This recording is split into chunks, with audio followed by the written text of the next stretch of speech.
కేసీఆర్కు బీఆర్ఎస్ పార్టీకి చెక్ పెట్టేందుకు రేవంత్ రెడ్డి పావులు కదుపుతున్నాడా? కేసీఆర్కు చెక్ పెట్టే విషయంలో రేవంత్ రెడ్డికి కిషన్ రెడ్డి బంపర్ ఆఫర్ ఇచ్చారా అంటే అవుననే సమాధానం ఇస్తున్నారు కొంతమంది రాజకీయ విశ్లేషకులు. ఇక ఇదే అంశానికి సంబంధించి మనతో మాట్లాడేందుకు ప్రముఖ సీనియర్ జర్నలిస్ట్ దుర్గా కుమార్ గారు మనతో ఉన్నారు. ఆయనతో మాట్లాడదాం. సార్, కేసీఆర్కు బీఆర్ఎస్ పార్టీకి చెక్ పెట్టేందుకు రేవంత్ రెడ్డి పావులు కదుపుతున్నారని, అందులో భాగంగానే రేవంత్ రెడ్డికి కిషన్ రెడ్డి బంపర్ ఆఫర్ ఇచ్చారు. అదేంటంటే గతంలో రేవంత్ రెడ్డి కొన్ని విమర్శలు చేశారు కేసీఆర్ సర్కార్ మీద. కేసీఆర్ హయాంలో జరిగినటువంటి అవినీతిని, అవకతవకలను మేము బయట పెడతామంటూ కూడా ఆయన ఎన్నో సందర్భాల్లో చెప్పారు. ఇప్పుడు ఆయనే సీఎంగా ఉన్న నేపథ్యంలో మీరు కేసీఆర్ పరిపాలన మీద సిబిఐ ఎంక్వైరీ కోరండి, కేంద్రం నుంచి మిగతాది మేము చూసుకుంటామంటూ కూడా కిషన్ రెడ్డి చెప్పారు రేవంత్ రెడ్డికి అంటూ కూడా ఒక వార్త బయటకు వచ్చింది. ఆ వార్తలో కూడా వాస్తవం ఉన్నట్లు ఇందాక కిషన్ రెడ్డి గారే ప్రెస్ మీట్ పెట్టి ఇదంతా వివరించినట్లు కూడా తెలిసిందే. సో ఈ అంశాన్ని ఎలా విశ్లేషించుకోవచ్చు? ఈ అంశం మీద మీ స్పందన ఏంటి సార్? ఇప్పుడు బీఆర్ఎస్ ప్రభుత్వం మీద ఒకప్పుడు బీజేపీ ప్రభుత్వం కూడా అంతే స్థాయిలో విమర్శించింది. ప్రధానమంత్రి, హోమ్ మినిస్టర్ లాంటి వాళ్ళు కూడా కాళేశ్వరం ప్రాజెక్ట్ని కేసీఆర్ గారు ఏటీఎం లాగా వాడుకుంటున్నాడని విమర్శ చేశారు ఒక స్థాయిలో. తర్వాత కాళేశ్వరం ప్రాజెక్ట్ అనేదే పెద్ద ఫ్రాడ్, ఇది దేశంలోనే ఒక పెద్ద కుంభకోణం అని కూడా వాళ్ళు కూడా విమర్శించారు.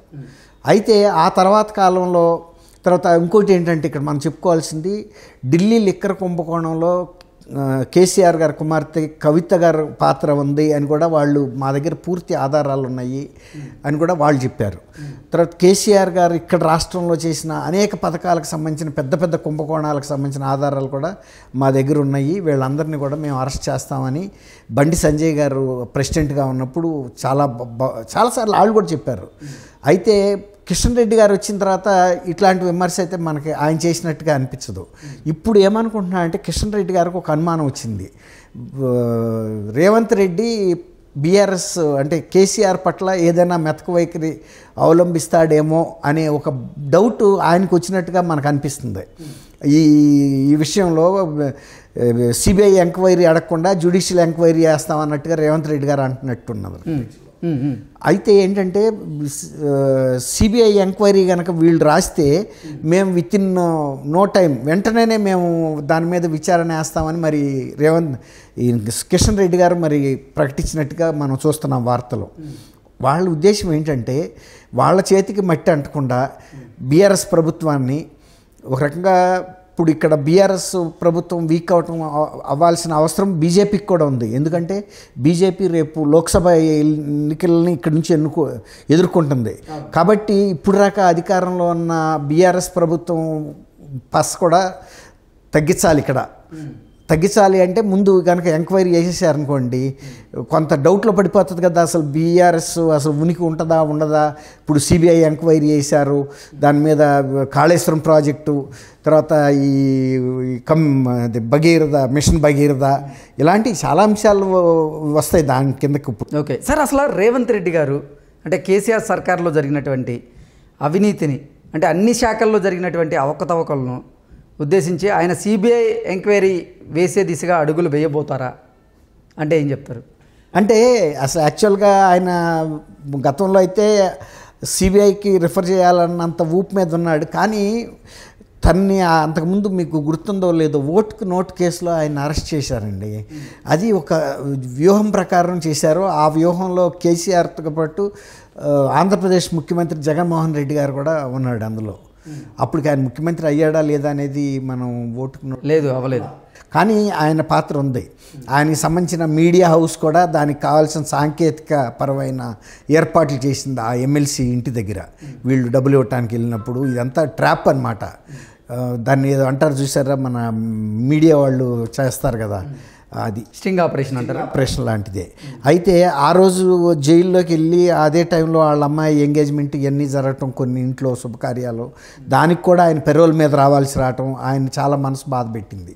ఆ రోజు జైలు నుంచి బయటికి వచ్చిన తర్వాత నేను కూడా మీ మీద ఇదే విధమైన కక్ష తీర్చుకుంటాను అని ఆయన చెంచల్గూడ జైలు, చెంచల్గూడ కాదు చర్లపల్లి జైలు బయటకు వచ్చి జీప్ మీద నిలబడి వేలాది మంది కార్యకర్తల సమక్షంలోనే ఆయన ఛాలెంజ్ చేశాడని అరెస్ట్ చేయటం అని కాదు. ఇప్పుడు ఈ మేడిగడ్డ ప్రాజెక్ట్ కూడా కుంగిపోవటం, సాంకేతిక నిపుణులు కూడా రావాల్సిన అవసరం ఉందని చెప్తున్నారు. మిగిలిన బ్యారేజెస్ పటిష్టత మీద కూడా అనుమానాలు నెలకొన్నాయి. తర్వాత ఆర్థికంగా ఇప్పుడు 6.5 లక్షల కోట్ల రూపాయల అప్పు తేలిందనేది వీళ్ళు వివిధ శ్వేతపత్రాల ద్వారా ప్రజల ముందు పెట్టారు. అయితే ఇప్పుడు సిఐడి లాంటి సంస్థతో కూడా వీళ్ళు ఎంక్వైరీ చేయించవచ్చు. కానీ సిఐడి కన్నా అతను ఏమంటాడంటే సిబిఐతోనే ఎంక్వైరీ చేయిస్తాము, మీ కోర్టు మీ బాల్ మీ కోర్టులో ఉంది, మీరు కొట్టండి మా కోర్టులోకి, అప్పుడు మేము షాట్ కొడతాం, వెంటనే మేము అమలు చేస్తామని చెబుతున్నాడు. ఇప్పుడు ఒక రకంగా ఏంటంటే కేసీఆర్ విషయంలో రేవంత్ రెడ్డి గారు అంత స్టిఫ్గా ఉంటాడా లేదా అనేది కిషన్ రెడ్డి గారికి వచ్చిన ఒక అనుమానం అనుకోవాలి. అవసరమైతే వీళ్ళు రాస్తారండి సిబిఐ కూడా, ఎందుకంటే సిఐడితో కనుక ఇన్వెస్టిగేట్ చేస్తే దానికి ఒక శాంక్టిటీ ఉండదు. రాష్ట్ర ప్రభుత్వ ఆధీనంలో సిఐడి ఉంటుంది కాబట్టి రేపు బీఆర్ఎస్ వాళ్ళు కూడా ఏమంటారంటే వీళ్ళు ప్రభుత్వం ద్వారా ఇన్ఫ్లుయెన్స్ చేసి చేస్తున్నారు, ఇది రాష్ట్ర ప్రభుత్వం ఇన్ఫ్లుయెన్స్ చేసి అని. అదే సిబిఐని అయితే అనలేరు కదా, అది దేశంలో కల్లా అత్యున్నతమైన దర్యాప్తు సంస్థ, అది కేంద్ర ప్రభుత్వ పర్యవేక్షణలో ఉంటుంది. కాబట్టి ఆయన రాయిక తప్పని పరిస్థితి ఏర్పడుతుందండి. ఎందుకంటే గతంలో కనుక ఒక చిన్న విషయం మీరు గమనించండి, బీజేపీ కూడా కవిత గారి అరెస్టు, కేసీఆర్ గారి అరెస్ట్ విషయంలో పుంకాలుగా సవాళ్ళు ఇసిరి వెనక్కి వెళ్ళిపోయారు. ఇప్పుడు కనుక రేవంత్ రెడ్డి గారు కనుక ఇంత సవాళ్ళు ఇసిరి ఇప్పుడు కనుక సిబిఐకి లెటర్ అయిపోతే కూడా తెలంగాణ ప్రజలకు కూడా అనుమానం వస్తుంది. ఇప్పుడు తెలంగాణ ప్రజలకు అనుమానం వచ్చే కదా మార్పు కోరుకున్నారు, లేకపోతే బీఆర్ఎస్ కేసీఆర్ గారిని ఎన్నుకునేవాళ్ళు కదా. కానీ కేసీఆర్ గారు ఎంతో కొంత పరిపాలన బాగాలేదు, మాకు తృప్తిగా లేదు, సరైన పరిపాలన జరగలేదు అనేదే కదా. ఇప్పుడు దాన్ని ఈయన సమర్థించినట్టు కనుక వాళ్ళకి ఆ భావన కలిగింది అనుకోండి, ఈసారి కాంగ్రెస్ మీద కూడా వాళ్ళు వ్యతిరేక భావంతో వస్తారు. కాబట్టి ఆయన చేతులు కడుక్కుంటాడు అనుకుంటున్నా సిబిఐకి రాసి. ఎటా కిషన్ రెడ్డి గారు చెప్తున్నాడు, కేసీఆర్ గారు కూడా ఇప్పుడు రేవంత్ రెడ్డికి పోయేదే ఉందండి, ఇందులో రాసి ఎంక్వైరీ చేయమంటాడు. ఒక రకంగా వీళ్ళ చేతులకు మట్టి కాకుండా పని జరుగుతుంది.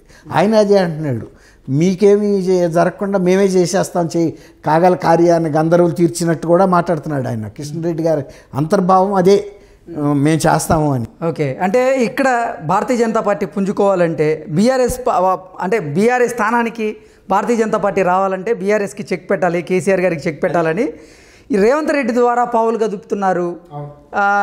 తద్వారా కేసీఆర్కి చెక్ పెట్టే ప్రయత్నం చేస్తున్నారు భారతీయ జనతా పార్టీ అనేది కూడా చెప్పే కదండి. ఇప్పుడు రేపు లోక్సభ ఎలక్షన్లో బీఆర్ఎస్ వీక్ అవ్వాలంటే ఇప్పుడు ఇలాంటి ఇన్వెస్టిగేషన్ ఏదైనా పెద్దది వేసి ఎంతో కొంత ఆ పార్టీని వీక్ చేసి ప్రజల్లో ఇది ఒక అవినీతి పార్టీ దుష్పరిపాలన చేసిందనేది అని వస్తే రేపు లోక్సభ ఎలక్షన్లో కూడా బీజేపీకి అడ్వాంటేజ్ అది. అందువల్ల అట్లాంటి వ్యూహం